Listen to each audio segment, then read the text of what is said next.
Today, the whole church mourns the death of our Savior. This is traditionally a day of sadness spent in fasting and prayer. The title for this day varies in different parts of the world. Holy Friday for Latin nations, Salvus and Hungarians call it Great Friday. In Germany, it is Friday of Mourning. Some view the term Good Friday as a corruption of the term God's Friday. This is another obligatory day of fasting and abstinence. For us Christians, Good Friday is a crucial day of the year because it celebrates what we believe to be the most momentous weekend in the history of the world. Ever since Jesus died and was raised, apostles have proclaimed the cross and resurrection of Jesus to be the decisive turning point for all creation. Paul considered it to be of first importance that Jesus died for our sins, was buried, and was raised to life on the third day, all in accordance with what God had promised all along in the scriptures. 1 Corinthians chapter 15 verse 3. He himself bore our sins in his body on the cross, so that we might die to sin and live for righteousness. By his wounds we have been healed. As we are about to begin this service, let us truly, fully, substantially believe that Jesus died for us, and let us deeply be rooted in this mystery and try to understand what it teaches us. In today's liturgy, there will be 4 parts. First, the minister of the word with a focus on the passion. Second, the solemn intercessions. Third, the meditation on the cross of Jesus. And fourth, the ministry of the sacrament. Now, let's all kneel as the main celebrant will come forward with the deacon, and let's assist them in maintaining complete silence without singing. The entire prostration is done in complete silence, indicating the amazement of earthly man and also the sorrow and grief of the church. And the priest will move to the altar and prostrate himself and will pray for us, and we will all join with him.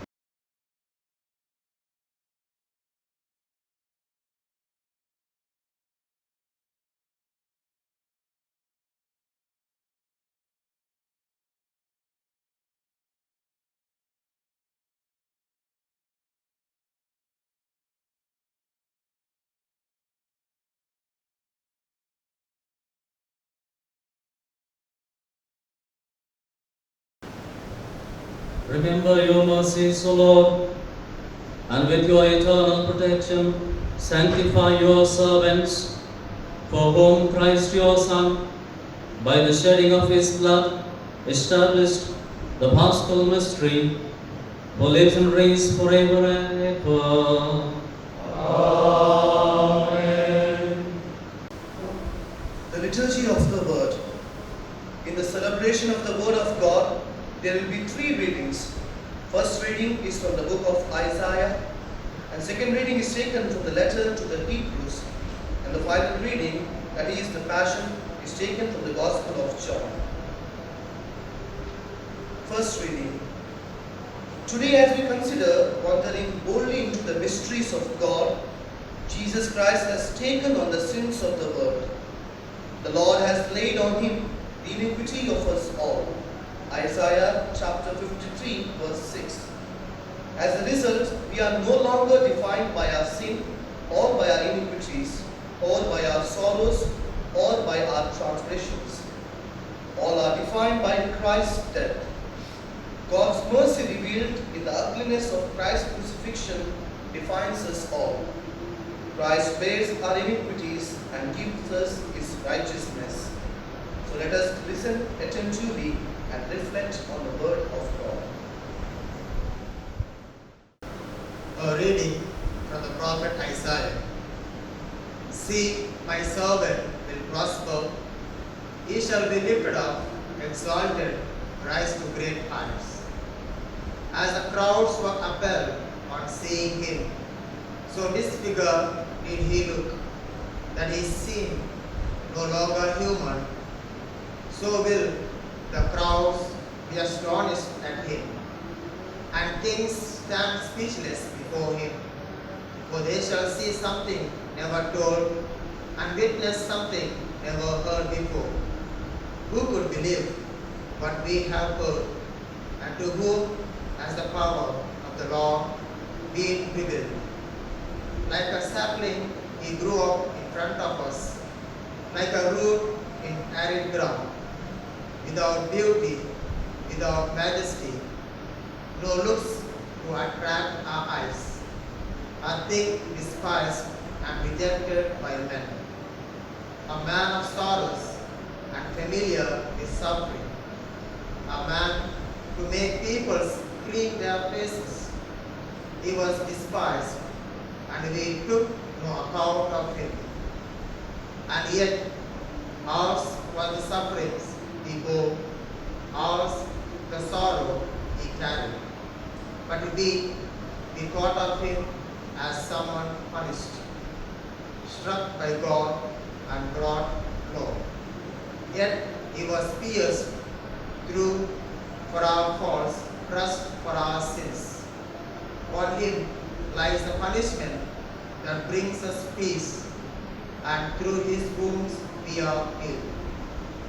We have all gone astray like sheep, each taking his own way, and the Lord burdened him with the sins of all of us.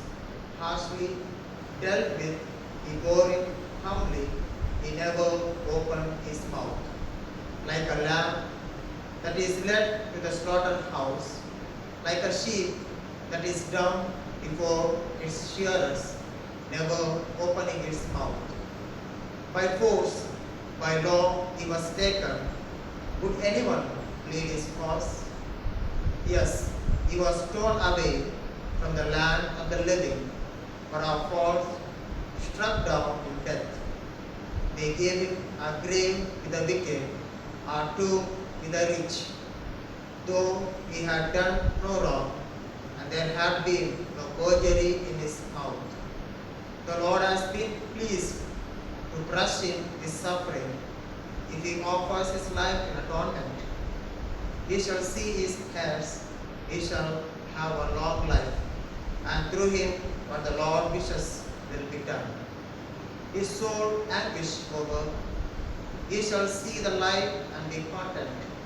By his suffering shall my servant justify many, taking their faults on himself.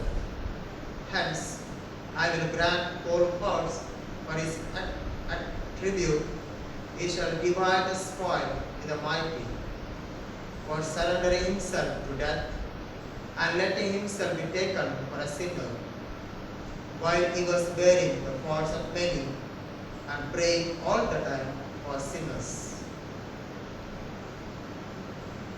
The word of the Lord. Thanks be to God.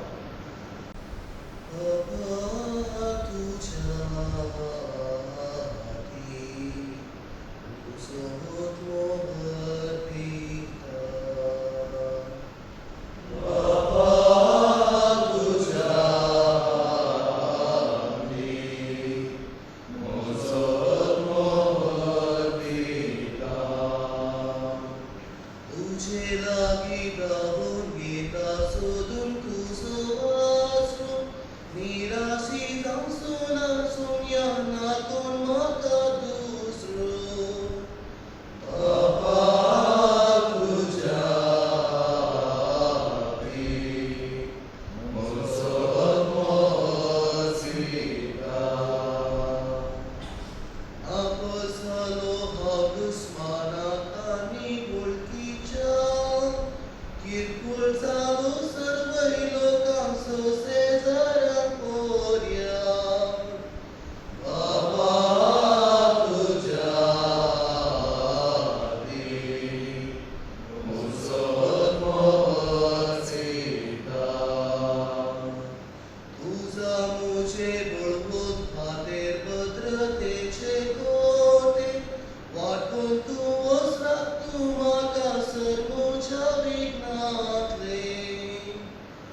is made complete by his death and exaltation to heavenly glory, so that he now serves as high priest forever at God's right hand.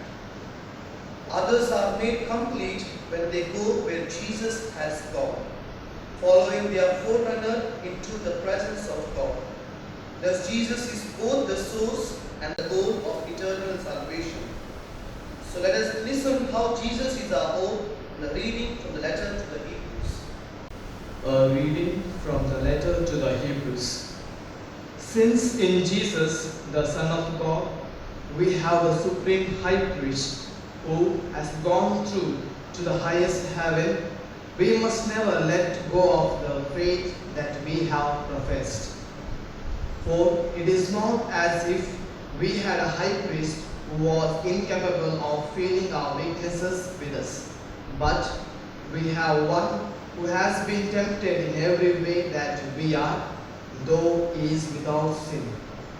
Let us be confident then in approaching the throne of grace, that we should have mercy from him and find grace when we are in need of help.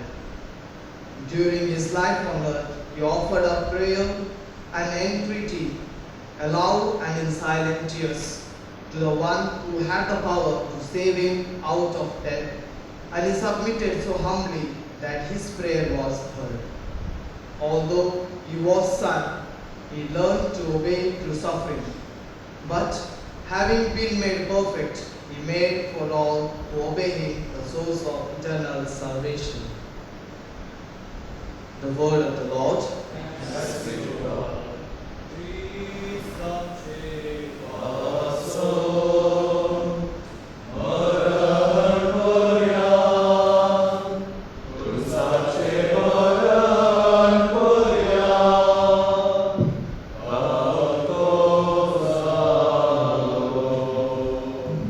Jesus left with his disciples and crossed the Kiran valley. There was a garden, and he went into it with his disciples. Judas the traitor knew the place well, since Jesus had often met his disciples there, and he brought the cohort to this place together with a detachment of guards sent by the chief priests and the Pharisees, all with lanterns and torches and weapons. Knowing everything that was going to happen to him, Jesus then came forward and said, Who are you looking for? They answered. Jesus the Nazarene. He said, I am he. Now Judas the traitor was standing among them. When Jesus said, I am he, they moved back and fell to the ground. He asked them a second time. Who are you looking for? They said, Jesus the Nazarene. Jesus replied, I have told you that I am he. If I am the one you are looking for, let these others go. This was to fulfill the words he had spoken, not one of those you gave me have I lost. Simon Peter, who carried a sword, drew it and wounded the high priest's servant, cutting off his right ear. The servant's name was Malchus. Jesus said to Peter, Put your sword back in its scabbard. Am I not to drink the cup that the Father has given me? The cohort and its captain and the Jewish guards seized Jesus and bound him. They took him first to Annas, because Annas was father-in-law of Caiaphas, who was high priest that year. It was Caiaphas who had suggested to the Jews, it is better for one man to die for the people. Simon Peter with another disciple followed Jesus. This disciple, who was known to the high priest, went with Jesus into the high priest's palace, but Peter stayed outside the door. So the other disciple, the one known to the high priest, went out, spoke to the woman who was keeping the door, and brought Peter in. The maid on duty at the door said to Peter, Aren't you another of that man's disciples? He answered, I am not. Now it was cold, And the servants and guards had lit a charcoal fire and were standing there warming themselves. So Peter stood there too, warming himself with the others. The high priest questioned Jesus about his disciples and his teaching. Jesus answered, I have spoken openly for all the world to hear. I have always taught in the synagogue and in the temple where all the Jews meet together. I have said nothing in secret, but why ask me? Ask my hearers what I taught. They know what I said. At these words, one of the guards standing by gave Jesus a slap in the face, saying, Is that the way to answer the high priest? Jesus replied, If there is something wrong in what I said, point it out. But if there is no offense in it, why do you strike me? Then Annas sent him, still bound, to Caiaphas, the high priest. As Simon Peter stood there warming himself, someone said to him, Aren't you another of his disciples? He denied it, saying, I am not. One of the high priest's servants, a relation of the man whose ear Peter had cut off, said, Didn't I see you in the garden with him? Again Peter denied it, and at once a cock crew. They then led Jesus from the house of Caiaphas to the praetorium. It was now morning. They did not go into the praetorium themselves, or they would be defiled and unable to eat the Passover. So Pilate came outside to them and said, What charge do you bring against this man? They replied, If he were not a criminal, we should not be handing him over to you. Pilate said, Take him yourself and try him by your own law. The Jews answered, We are not allowed to put the man to death. This was to fulfill the words that Jesus had spoken, indicating the way he was going to die. So Pilate went back into the praetorium and called Jesus to him and asked, Are you the king of the Jews? Jesus replied, Do you ask this of your own accord, or have others spoken to you about me? Pilate answered, Am I a Jew? It is your own people and the chief priests who have handed you over to me. What have you done? Jesus replied, Mine is not a kingdom of this world. If my kingdom were of this world, my men would have fought to prevent me from being surrendered to the Jews. But my kingdom is not of this kind. Pilate said, So you are a king then? Jesus answered, It is you who say it. Yes, I am king. I was born for this. I came into the world for this, to bear witness to the truth. And all who are on the side of truth, listen to my voice. Pilate said, Truth? What is that? and with that he went out again to the Jews and said, I find no case against him, but according to a custom of yours, I should release a prisoner at the Passover. Would you like me then to release the king of the Jews? At this they shouted, Not this man, but Barabbas. Barabbas was a brigand. Pilate then had Jesus taken away and scourged. And after this, the soldiers twisted some thorns into a crown and put it on his head and dressed him in a purple robe. They kept coming up to him and saying, Hail, King of the Jews! and they slapped him in the face. Pilate came outside again and said to them, Look, I am going to bring him out to you, to let you see that I find no case. Jesus then came out wearing the crown of thorns and the purple robe. Pilate said, Here is the man. When they saw him, the chief priests and the guards shouted. Crucify him, crucify him. Pilate said, Take him yourself and crucify him. I can find no case against him. The Jews replied, We have a law, and according to the law, he ought to die because he has claimed to be the Son of God. When Pilate heard them say this, his fears increased. Re-entering the praetorium, he said to Jesus, Where do you come from? but Jesus made no answer. Pilate then said to him, Are you refusing to speak to me? Surely you know I have power to release you and I have power to crucify you. Jesus replied, You would have no power over me if it had not been given you from above. That is why the one who handed me over to you has the greater guilt. From that moment, Pilate was anxious to set him free, but the Jews shouted, If you set him free, you are not a friend of Caesar's. Anyone who makes himself king is defying Caesar. Hearing these words, Pilate had Jesus brought out and seated himself on the chair of judgment at the place called the pavement, in Hebrew, Gabbatha. It was Passover preparation day, about the 6th hour.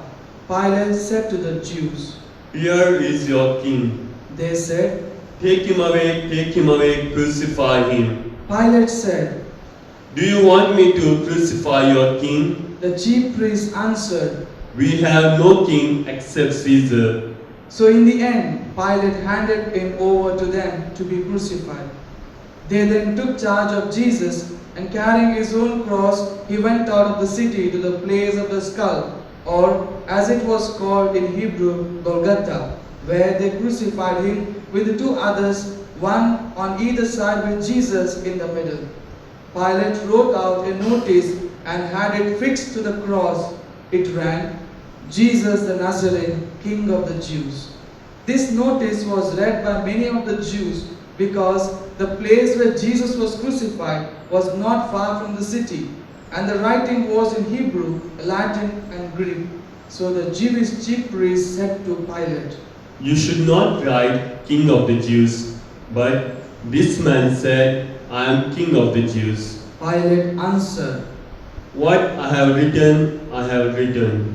When the soldiers had finished crucifying Jesus, they took his clothing and divided it into 4 shares, one for each soldier. His undergarment was seamless, woven in one piece from neck to hem. So they said to one another, Instead of tearing it, let us throw dice to decide who is to have it. In this way, the words of Scripture were fulfilled.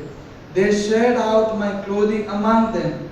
They cast lots for my clothes. This is exactly what the soldiers did. Near the cross of Jesus stood his mother and his mother's sister, Mary, the wife of Clopas, and Mary of Magdala.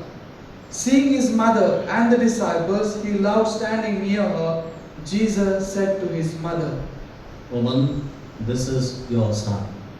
Then the disciple, he said, This is your mother.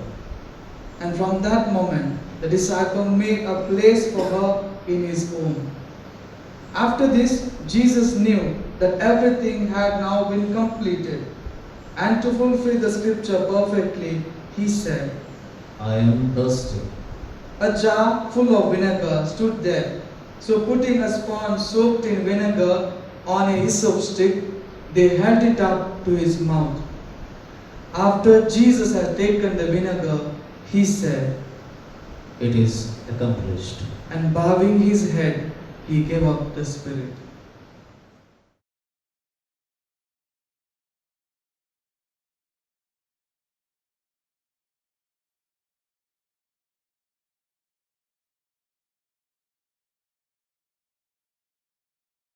It was preparation day, and to prevent the bodies remaining on the cross during the Sabbath, since that Sabbath was a day of special solemnity, the Jews asked Pilate to have the legs broken and the bodies taken away. Consequently, the soldiers came and broke the legs of the first man who had been crucified with him, and then of the other. When they came to Jesus, they found that he was already dead, and so instead of breaking his legs, one of the soldiers pierced his side with a lance, and immediately there came out blood and water. This is the evidence of one who saw it, trustworthy evidence, and he knows he speaks the truth, and he gives it so that you may believe as well. Because all this happened to fulfill the words of Scripture, not one bone of his will be broken. And again, in other place, Scripture says, they will look on the one whom they are pierced. After this, Joseph of Arimathea, who was a disciple of Jesus, though a secret one because he was afraid of the Jews, asked Pilate to let him remove the body of Jesus. Pilate gave permission, so they came and took it away. Nicodemus came as well, the same one who had first came to Jesus at night time, and he brought a mixture of myrrh and aloes weighing about 100 pounds. They took the body of Jesus and wrapped it with the spices in linen clothes, following the Jewish burial custom. At the place where he had been crucified, there was a garden, and in the garden a new tomb in which no one had yet been buried, since it was a Jewish day of preparation and the tomb was near at hand. They laid Jesus there. Dear brothers in the crucified Christ, usually death symbolizes mourning. But the death of Christ, which we commemorate today, does not symbolize mourning, but it is a symbol or sign of victory and redemption. For an unbeliever, a cross may look like a log of wood, but for a believer, it is a sign of redemption, sign of liberation, and sign of victory. Therefore, a cross plays an important role in a believer's life. We see many religious processions, and in every procession, cross goes from the front. That is, cross leads the procession. Whenever we see a erected cross, it may be of wood or a metal or a cement. It gives us the impression that there are believers are present there. As a sign of protection, as a sign of identity, as a sign of victory, we wear the cross around our neck. After our birth, our parents took us to the church for the baptism. Only after making the sign of the cross on our forehead, we were welcomed into the church. The first prayer taught by our parents was to make the sign of the cross. Jesus came to this earth to do good, to liberate us, to make us or to unite us with the Father, and to make us children of God. In return, He got as a gift whipping, insults, thorny crown, and a cross, and death on the cross. But to all these things, He gave a new meaning to our life and our life difficulties. In the Roman culture, thieves and murderers were crucified. Therefore, the cross was the symbol of failure, the symbol of guilt. And Jesus was an innocent person as an innocent lamb. The world charged on Him the charges of death sentence. Even though He was the Son of God, He never retaliated back, rather willingly and lovingly accepted the sentence on Himself. Therefore, St. Paul in Philippians chapter 2 verse 8 says, He humbled Himself, even death on the cross. And verse 9 says, God raised Him high and given Him a name which is above every other name. John chapter 3 verse 14 to 15 says, As Moses lifted up the serpent in the desert, so must the Son of Man be lifted up, so that whoever believes in Him may have eternal life.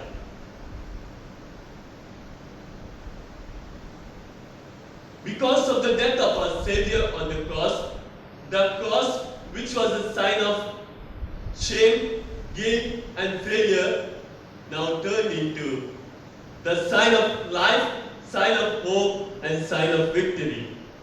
Ephesians chapter 2, verse 16 says, "Through the cross, Christ destroyed hatred and reconciled us with the Father."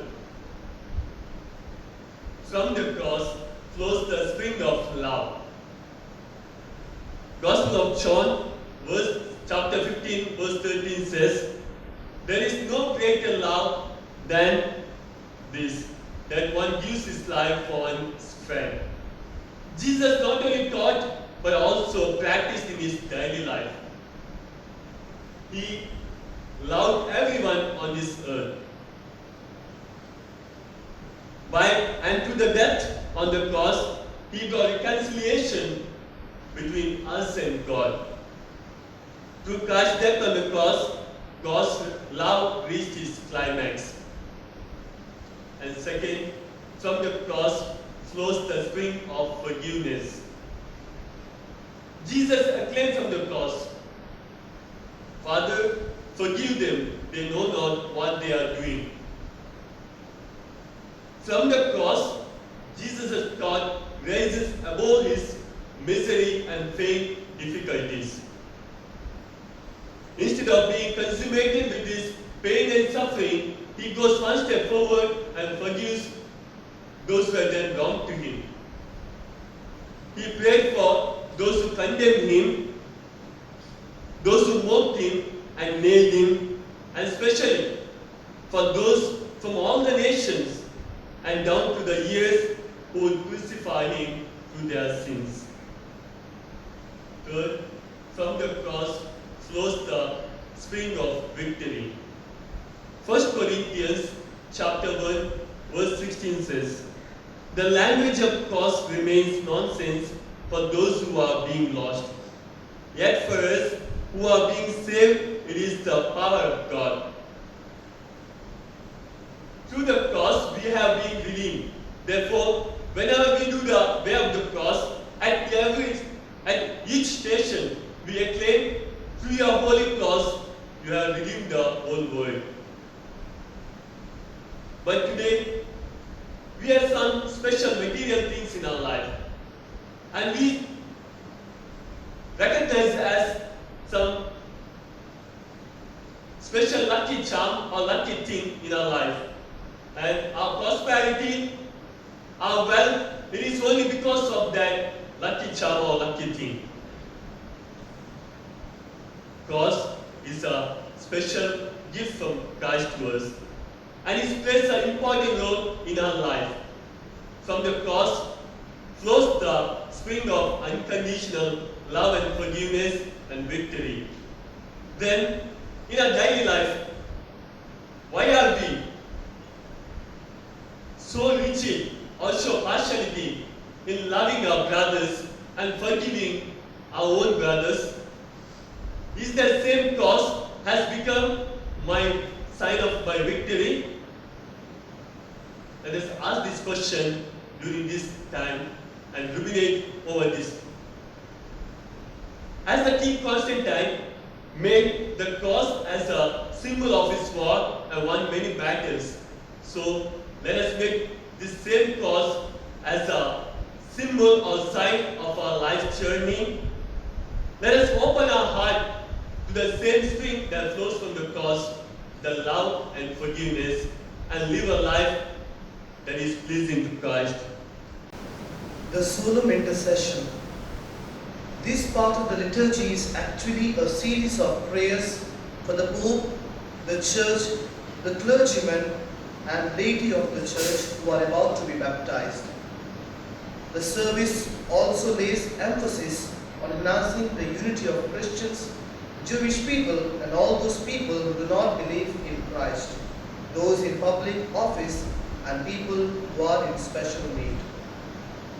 This year, a special prayer is added for end the COVID-19 pandemic. The priest will pray for all the intentions and later will remain silent so that we too may pray for the intentions which he has stated, and at last he prays aloud. Let's all rise and pray for the intentions which the priest will state, and let's all pray earnestly for these intentions.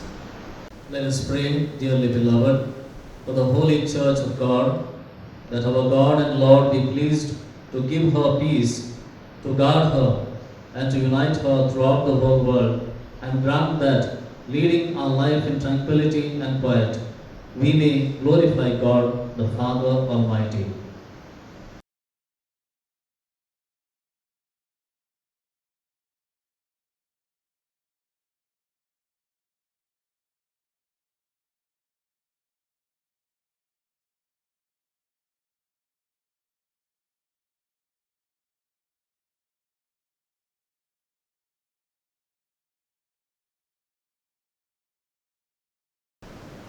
Almighty ever-living God, who in Christ revealed your glory to all the nations, watch over the works of your mercy, that your church, spread throughout all the world, may persevere with steadfast faith in confessing your name, through Christ our Lord. Amen. Let us pray also for our most Holy Father, Pope Francis, that our God and Lord, who chose him for the order of bishops, may keep him safe and unharmed for the Lord's holy church, to govern the holy people of God.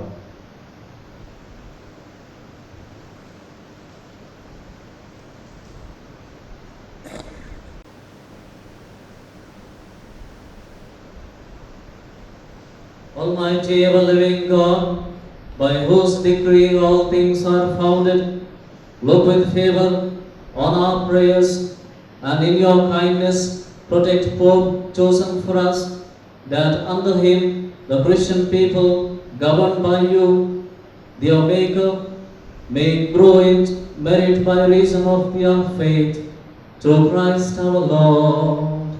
Amen.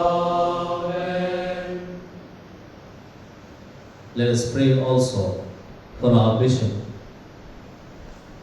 for all bishops, priests, and deacons of the church, and for the whole of faithful people.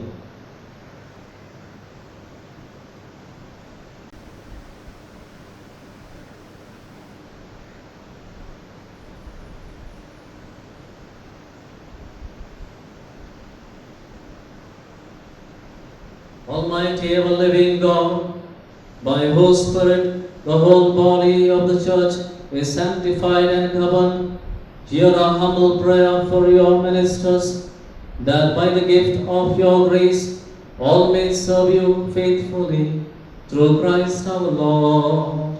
Amen.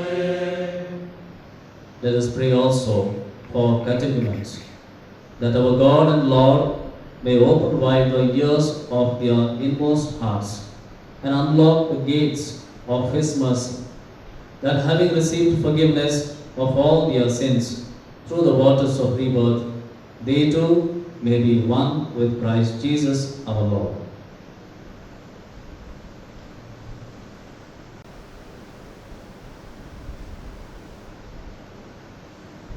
Almighty ever-living God, who make your church ever fruitful with new offspring, increase the faith and understanding of catechumens, that reborn in the font of baptism, they may be added to the number of your adopted children, through Christ our Lord. Amen. Let us pray also for all our brothers and sisters who believe in Christ, that our God and Lord may be pleased as they live the truth together, to gather them together and keep them in His one church.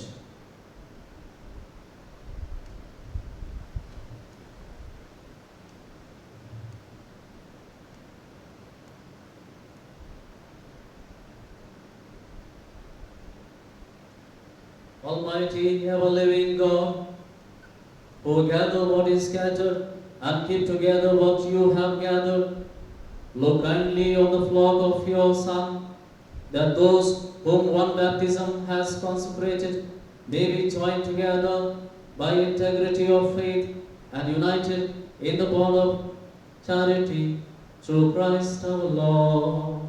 Amen. Let us pray also for the Jewish people, to whom the Lord our God spoke first, that he may grant them to advance in love of his name and in faithfulness to his covenant.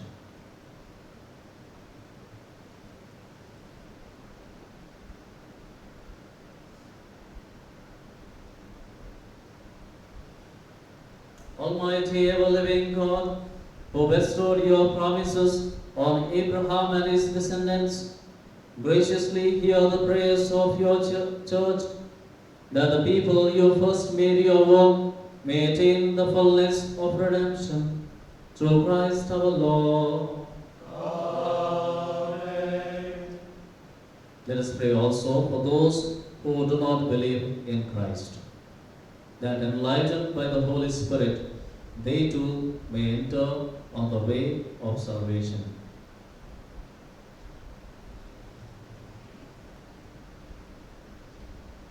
Almighty ever-living God, grant to those who do not confess Christ that by walking before you with a sincere heart, they may find the truth, and that we ourselves, being constant in mutual love and striving to understand more fully the mystery of your life, may be made more perfect witnesses to your love in the world, through Christ our Lord.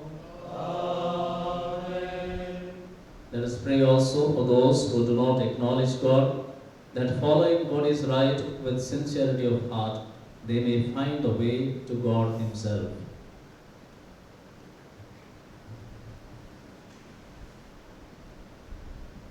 Almighty ever-living God, who created all people to seek you always by desiring you, and by finding you come to rest, grant, we pray, that despite every harmful obstacle, all may recognize the signs of your fatherly love and the witness of the good works done by those who believe in you, and so in gladness confess you, the one true God, the Father of our human race, through Christ our Lord. Amen. Let us pray also for those in public office, that our God and Lord may direct their minds and hearts according to his will, for the true peace and freedom of all.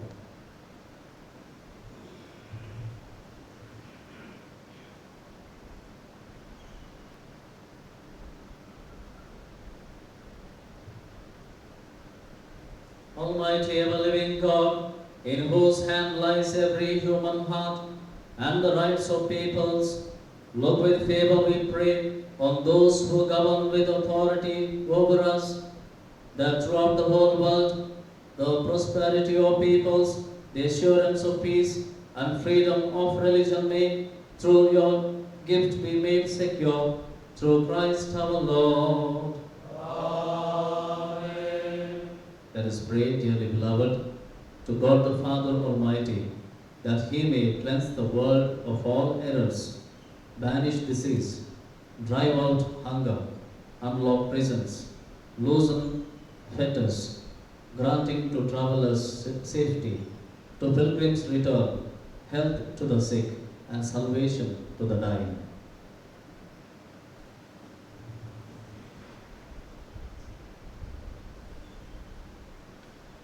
Almighty ever-living God, comforter of mourners, strength of all who toil, may the prayers of those who cry out in any tribulation come before you, that all may rejoice, because in the hour of need your mercy was at hand, through Christ our Lord. Amen.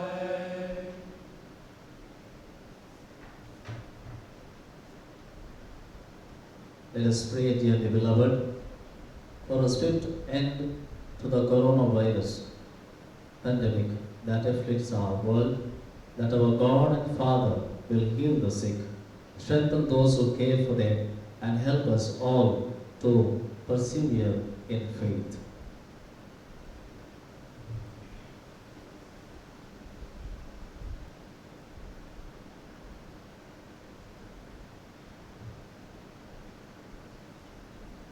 Almighty and merciful God, source of all life, health and healing, look with compassion on our world, brought low by disease.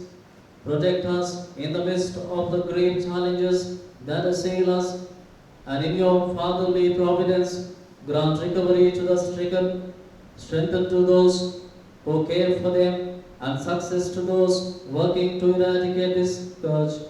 Through Christ our Lord. The veneration of the cross. The cross of Christ becomes a symbol of our very lives. The cross of Christ becomes our cross. Yet with complete hope in the love of God, the cross of Christ becomes the means of healing, wholeness, restoration and redemption. It's a symbol of death, but so much more. Death and life, hate and love, violence and peace, accusation and forgiveness, sin and purity, brokenness and wholeness. All is lost, yet everything is gained, destruction and restoration, defeat and victory. Now, the priest solemnly unveils the crucifix in 3 stages. The priest will hold it up before us, declaring, "This is the wood of the cross on which hung the Savior of the world." And we will reply, "Come, let us adore." Then the priest will take the holy cross and will elevate it higher for a brief time of adoration for us. We all kneel and adore the cross with a hymn, and after which the priest will kiss the cross and we pay our homage to it.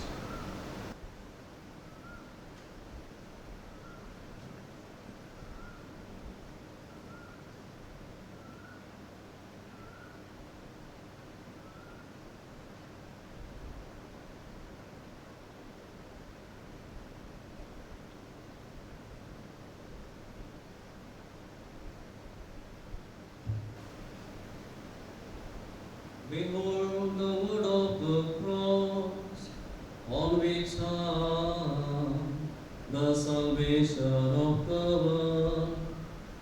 Come, let us adore.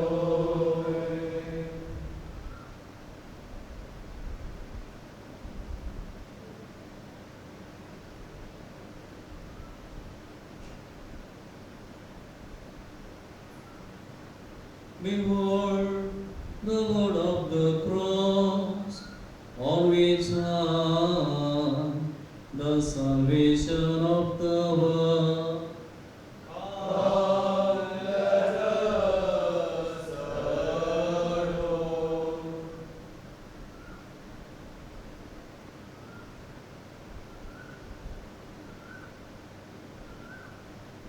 Behold the wood of the cross, on which hung the salvation of the world. Come, let us adore.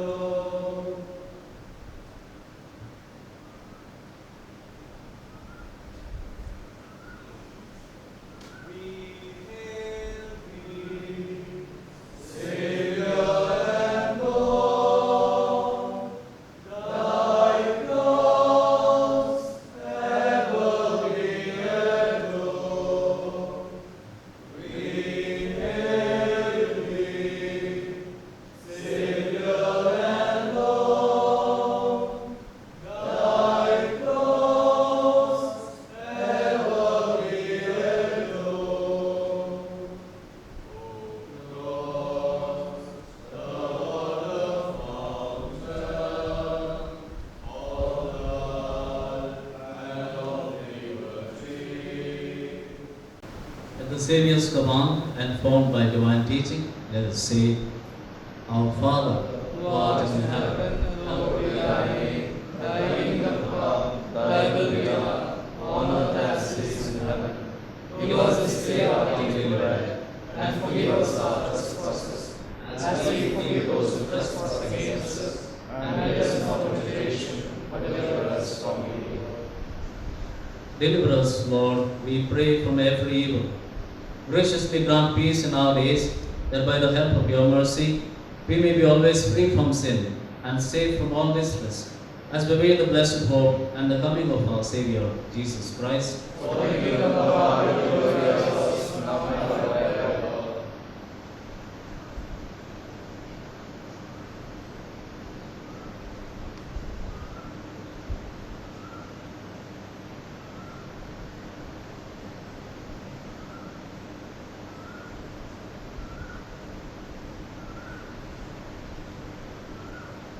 Behold the Lamb of God. Behold him who takes away the sins of the world. Blessed are we called to the supper of the Lamb.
Let us pray.